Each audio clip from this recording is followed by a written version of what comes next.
Sebulan setelah perbaikan, ruas Jalan Sultan Hasanuddin kembali rusak. Padahal kerusakan jalan yang berada di depan Masjid Alim Patimura itu baru diperbaiki pada 15 Mei 2023 kemarin.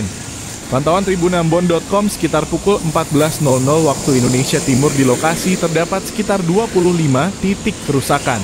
Berupa lubang jalan berdiameter 20 cm hingga 50 cm dengan kedalaman hingga 5 cm.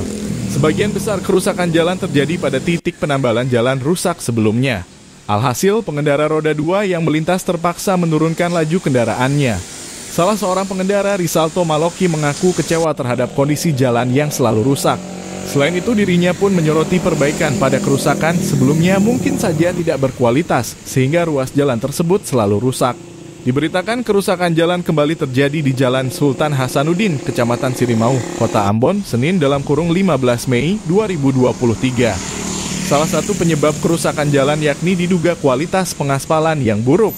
Di sisi lain, curah hujan yang tinggi juga menjadi salah satu penyebab, karena kondisi jalan yang terendam air mempercepat kerusakan aspal.